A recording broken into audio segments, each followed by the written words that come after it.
আজকে আমি যে মুভিটি এক্সপ্লেইন করতে চলেছি এটি একটি ড্রামা থ্রিলার মুভি।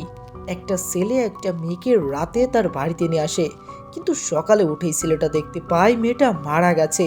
মেয়েটা কিভাবে মারা গেল আর ছেলেটা পুলিশের হাত থেকে বাঁচতে লাশটাকে কি করলো আর কেই বা মেয়েটাকে হত্যা করলো সেটা জানতে হলে ভিডিওটা পুরো দেখতে হবে। আর হ্যাঁ, সমস্যা নেই, পুরো মুভি থ্রিলে ভরপুর। তাই আর বেশি পেঁচাল না বাড়িয়ে আজকের এক্সপ্লেনেশন শুরু করছি। মুভির শুরুতেই আমরা রবি নামের এই ছেলেটাকে দেখতে পাই, যে কিনা সকাল সকাল ফুরফুরা মুডে ঘুম থেকে উঠে তার গার্লফ্রেন্ডের জন্য কফি বানাচ্ছিল। তো মেয়েটার নাম নূর। মুভিতে নামটা আমরা অনেক পরে জানতে পারবো, বাট বোঝার সুবিধার্থে আমি এখনই বলে দিলাম। তো রবি কফি বানিয়ে এনে নূরকে ডেকে বলে, চলো ওঠো ভাই, তোমার কফি চলে এসেছে। কিন্তু রবি অনেকবার নূরকে ডাকার পরও নূর কেন জানি ঘুম থেকে ওঠে না। রবি তখন ভয়ে ভয়ে নূরের নিঃশ্বাস চেক করে দেখে নূর মারা গেছে। কিন্তু নূর কিভাবে মারা গেল রবি ভেবে পাচ্ছিল না। তো কিভাবে নূরের এমন অবস্থা হলো সেটা দেখানোর জন্য সিনে 11 ঘন্টা আগে যায়। আমরা দেখি রবির ব্রেকআপ হওয়ার পর রবি ভাঙা মন নিয়ে তার বন্ধু শঙ্করের সাথে কথা বলতে বলতে বাড়ি ফিরছিল। হঠাৎই রবি রাস্তার মাঝে একটা মেয়েকে বসে থাকতে দেখে তার গাড়িটা অনেক কষ্টে কন্ট্রোল করে। রবি বাইরে এসে দেখে মেয়েটা কাঁদছে। রবি মেয়েটাকে তখন পানি খেতে দিলে মেয়েটা মদ খেতে চায়। রবি তখন নূরকে গাড়িতে করে তার বাসায় নিয়ে আসে। এরপর রবি তার কথা মতো নূরকে মদ খেতে দেয়, কিন্তু নূর বোতল ধরেই ঢক ঢক করে মেরে দেয়। রবি তখন নূরকে বলে, এবার বুঝতে পেরেছি এটা ভালোবাসার মামলা, 100% তুমি প্রেমের ছ্যাঁকা খেয়েছো। নূর তখন কাঁদতে কাঁদতে বলে, তুমি ঠিকই ধরেছো, আমার সাথে কেউ চিট করেছে। রবি তখন জানতে চায় কে তাকে ধোঁকা দিয়েছে, কিন্তু নূর জানায় সে এই টপিকে এখন কথা বলতে চায় না। তো এরপর নূর অতিরিক্ত মদ খেয়ে অজ্ঞান হয়ে পড়ে। আসলে এভাবেই রবির সাথে নূরের গতকাল রাতে পরিচয় হয়েছিল। সিন বর্তমানে আসলে দেখা যায় রবি জড়সড় হয়ে নূরের লাশের পাশে বসে আছে।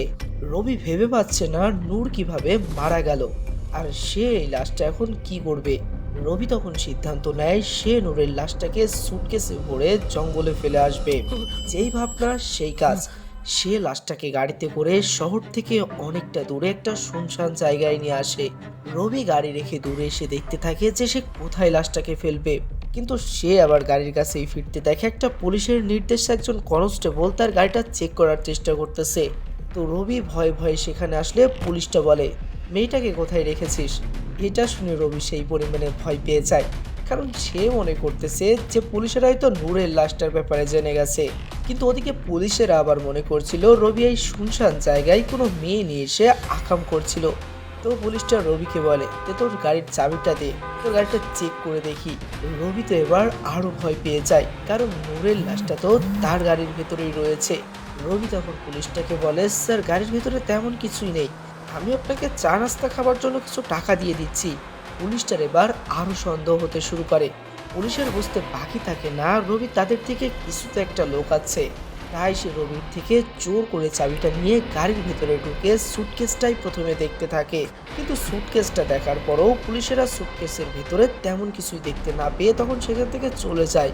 আসলে রবি নূরের লাশটা না এনেই জায়গাটা দেখতে এসেছিল যে এখানে লাশটা ফেলা সেফ হবে কিনা, কিন্তু এমন একটা কাণ্ড ঘটে যাওয়ায় লাশটা আর এখানে ফেলে যেতে তার সাহস হয় না। তাই সে এবার চিন্তা করে সে লাশটাকে কুচি কুচি করে কেটে বাইরে ফেলে দিবে। তাই ফেরার সময় রবি একটা অস্ত্র কিনে বাসায় আসে, কিন্তু বাসায় এসে দেখে নূর জীবিত হয়ে গেছে। নূর রবিকে বলে, কোথায় ছিলে এতক্ষণ? রবি নূরকে এখন কি বলবে ভেবে পাচ্ছে না। নূর বলে, ভালোই হয়েছে, আমার অনেক ক্ষুধা লেগেছে, কি এনেছো আমার জন্য? রবি তখন কিভাবে বলবে যে তার লাশটাকে কাটার জন্য সে কাটারি নিয়ে এসেছে। তো এরপর নূর রবির কাছে আসে এটা দেখার জন্য যে সে তার জন্য কি এনেছে। কিন্তু যখন সে দেখতে পায় রবি একটা কাটারি এনেছে তখন সে চুপ হয়ে যায়।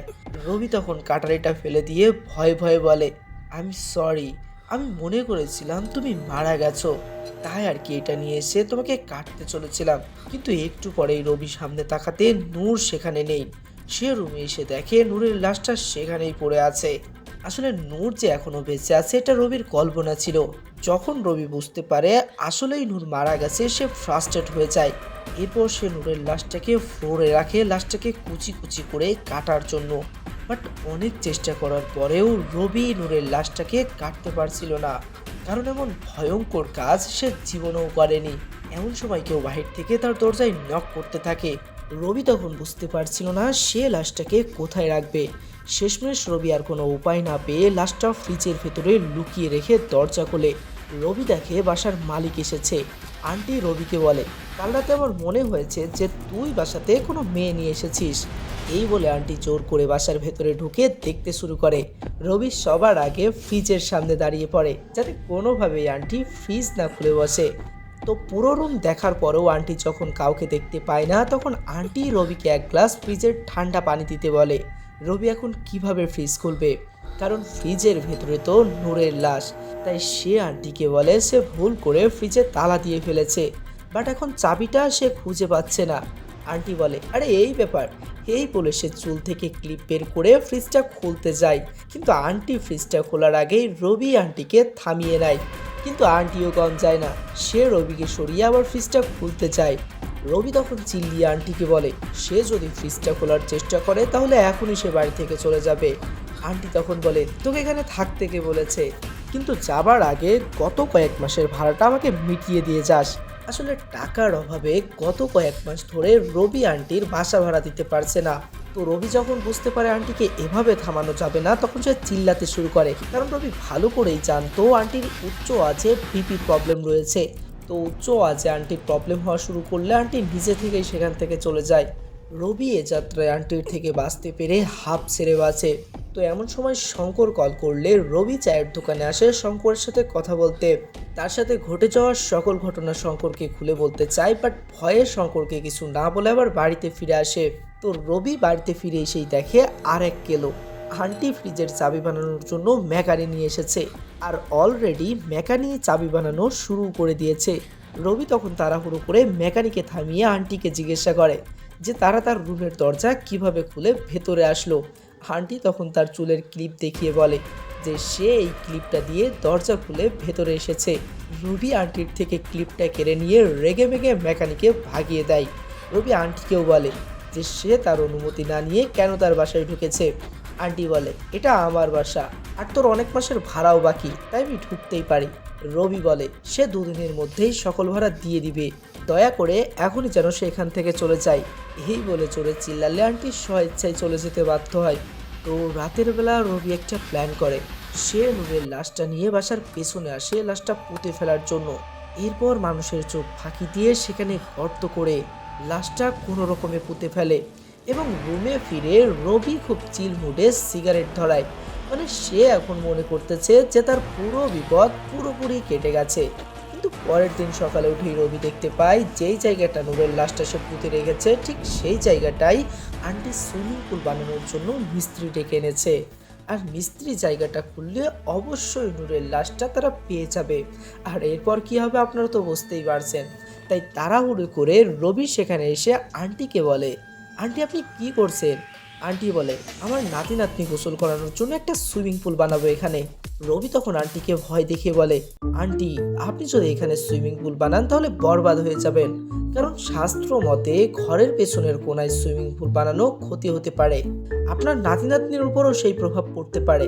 রবির কথা শুনে আন্টি একটু ভাবনায় পড়ে যায়। সে তখন মিস্ত্রিদের জানায় সে এখনই তার ছেলের সাথে কথা বলে আসতেছে। তো আন্টি রুমে চলে গেলে রবি মিস্ত্রিদেরও ভুজুং ভাজুং বুঝিয়ে সেখান থেকে খেদিয়ে দেয়। কিন্তু কিছুক্ষণ পরে আন্টি সেখানে এসে বলে, আমার ছেলে বলতেছে এসব শাস্ত্র মাস্ত্র সব ভুয়া, তাই যাই হোক না কেন আমি এখানে সুইমিং পুল বানাবো। রবি তখন আন্টিকে বলে, কিন্তু আন্টি মিস্ত্রিরা তো শাস্ত্র মেনে এখান থেকে চলে গেছে। আন্টি বলে, ঠিক আছে কাল আমি অন্য মিস্ত্রি ডেকে আনবো, কিন্তু যেভাবেই হোক সুইমিং পুল এখানেই বানাবো। রবির সব চেষ্টা ব্যর্থ হলে রবি পুরো ভেঙে পড়ে। রবি রাতের বেলা আবার চুপি চুপি নূরের লাশটা সেখান থেকে তুলে আবার ফ্রিজের ভিতরে রেখে দেয়। পরের দিন রবি এই সব কিছু তার বন্ধু শঙ্করকে বলার সিদ্ধান্ত নেয়। তাই সকাল সকাল শঙ্করকে কল করে বলে তার জন্য একটা সারপ্রাইজ রেখেছে সে যেন এখনই তার বাসায় আসে। শঙ্কর সারপ্রাইজের কথা শুনে অনেক এক্সাইটেড হয়ে তখনই তার বাসায় আসে, কিন্তু রবিকে চুপচাপ দেখে শঙ্কর জানতে চায় তার সারপ্রাইজ কোথায়। রবি বলে ফ্রিজে আছে। শঙ্কর মদ ভেবে নাচতে নাচতে ফ্রিজ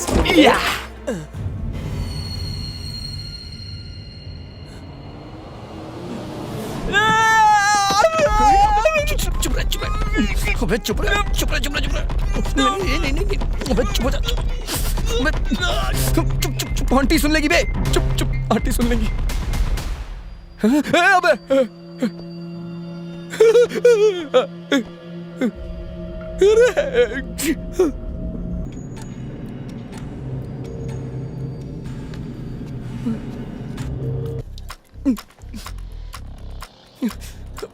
তো একটু পর রবি শঙ্করের চোখে পানির ছাপটা মেরে তার জ্ঞান ফেরালে শঙ্কর জানতে চায় মেয়েটা কে আর মেয়েটার নাম কি। রবি তখন জানায় সে মেয়েটার সম্পর্কে কিছুই জানে না। এরপর রবি সেদিন রাতের সকল ঘটনা শঙ্করকে খুলে বললে শঙ্কর মেয়েটার লাশটা অ্যাসিড দিয়ে গলিয়ে ফেলার কথা বলে। রবি শঙ্করের এই বুদ্ধিতে রাজি হলে শঙ্কর রবিকে নিয়ে দিলীপ নামের এই লোকটার কাছে আসে অ্যাসিড নেওয়ার জন্য। লোকটা রবিদের কথাবার্তা শুনে বুঝে যায় যে অ্যাসিডগুলো রবিরা কোনো খারাপ কাজে লাগাবে, তাই তাদের থেকে অ্যাসিডের বিনিময়ে 50,000 টাকার ডিমান্ড করে। কিন্তু রবি এতগুলো টাকা কোথা থেকে পাবে? তার কাছে তো কয়েক মাস ধরে বাড়ি ভাড়া দেওয়ার মতো টাকা নেই। তাই রবি আর শঙ্কর দিলীপের থেকে নিরাশ হয়ে সেখান থেকে বাড়িতে ফিরে আসে। কিন্তু বাড়িতে ফিরে হঠাৎই রবির নূরের ব্যাগের উপরে চোখ পড়লে সে ব্যাগটা খুলে দেখতে থাকলে অবাক হয়ে যায়। সে দেখতে পায় মেয়েটার ব্যাগের ভেতরে অনেকগুলো টাকা আর একটা পিস্তল রয়েছে। রবি আর শঙ্কর কোনোভাবেই বুঝতে পারছিল না মেয়েটাকে। শঙ্কর তখন রবিকে বলে তারা এই টাকা দিয়ে তো দিলীপের থেকে অ্যাসিডও নিয়ে আসতে পারে। রবি তখন টাকাগুলো নিয়ে শঙ্করের সাথে দিলীপের আস্তানায় আসে। তো তারা অ্যাসিডের বিনিময়ে দিলীপকে 50,000 টাকা দিলে দিলীপ তাদের সাথে তখন বেইমানি করে। দিলীপ তাদেরকে বলে মাল নিতে হলে আরও 50,000 টাকা তাদেরকে এক্সট্রা দিতে হবে। এই কথা শুনে এবার রবি রেগে গিয়ে নূরের ব্যাগের ভেতরে পাওয়া সেই পিস্তলটা দিলীপের দিকে তাক করে। দিলীপ তখন বন্দুক দেখে ভয় পেয়ে মাল নিয়ে যেতে বললে রবি যে 50,000 টাকা দিয়েছিল সেটাও ব্যাগ চাই, মানে চোরের উপরে বাটপাড়ি। তো বন্দুকের ভয়ে দিলীপ টাকাগুলো তাদেরকে দিয়ে দিলে রবি টাকাগুলোর সাথে অ্যাসিডটাও নিয়ে সেখান থেকে কেটে পড়ে। এরপর তারা বাড়িতে ফিরে যখন নূরের লাশের উপরে অ্যাসিড ঢালবে তখন এই রকম একটা হাতিয়ার নিয়ে এই লোকটা তাদের বাড়ির ভেতরে ঢোকে। লোকটা ভয় দেখিয়ে তাদের থেকে জানতে চায় নূর কোথায়। কিন্তু শঙ্কর আর রবি তো আর জানে না যে মেয়েটার নাম নূর। তাই রবি বলে কোন নূর? লোকটা তখন গ্রামের ভেতরে নূরের লাশ দেখতে পেয়ে কান্না করতে শুরু করে। লোকটা তাদের বলে কেন তারা নূরকে হত্যা করলো। রবি আর শঙ্কর লোকটাকে বোঝানোর চেষ্টা করে যে তারা কিছুই করেনি। কিন্তু লোকটা তারপরও পুলিশকে কল করতে ধরলে রবি ফোনটা কেড়ে নিয়ে বলে ভাই সত্যি বলছে আমি কিছু করিনি। কিন্তু তারপরও লোকটা পুলিশের হুমকি দেখালে সুযোগ বুঝে শঙ্কর আর রবি তাকে একটা চেয়ারের সাথে বেঁধে ফেলে এবং এরপর রবি লোকটাকে জিজ্ঞাসা করে সে কে আর মেয়েটাই বা তার কি হয়। লোকটা বলে তার নাম ভোলা। তো ভোলা বলতে শুরু করলে সিন ফ্ল্যাশব্যাকে যায়। ভোলা বলে আমি নূর আর আমাদের বান্ধবী কোমল আমরা একসাথে সিটি হসপিটালে চাকরি করতাম। আমি নূরকে প্রথম থেকেই পছন্দ করতাম, বাট নূর ডক্টর পাটিলকে পছন্দ করত। নূরের ডক্টরের সাথে বেশ কয়েক বছরের সম্পর্কও ছিল। একদিন নূর টেস্ট করে জানতে পারে নূর প্রেগনেন্ট, মানে ডক্টরের বাচ্চা নূরের পেটে। কিন্তু নূর যখন অনেকটা এক্সাইটেড হয়ে ডক্টর পাটিলকে তার প্রেগনেন্সির ব্যাপারে জানায় তখন পাটিল অস্বীকার করে। সে বলে দেখো নূর, আমি তোমাকে অনেক ভালোবাসি, কিন্তু আমার ওয়াইফ আছে, এমনকি আমার একটা বাচ্চাও আছে। 4 বছর ধরে আমি তোমাকে মিথ্যা বলে এসেছি কারণ আমি তোমাকে অনেক ভালোবাসি এবং আমি তোমাকে হারাতে চাই না, কিন্তু তাই বলে আমি তোমাকে বিয়ে করতে পারবো না। নূর বলে তাহলে তুমি তোমার ওয়াইফকে এখন ডিভোর্স দিয়ে দাও। পাটেল বলে তোমার জন্য আমি আমার বাচ্চার ভবিষ্যৎ খারাপ করব? কখনোই পারবো না। এটা শুনে নূর কাঁদতে কাঁদতে ডক্টরের রুম থেকে বের হয়ে যাওয়ার সময় ভোলা আড়াল থেকে সবকিছু বুঝতে পারে।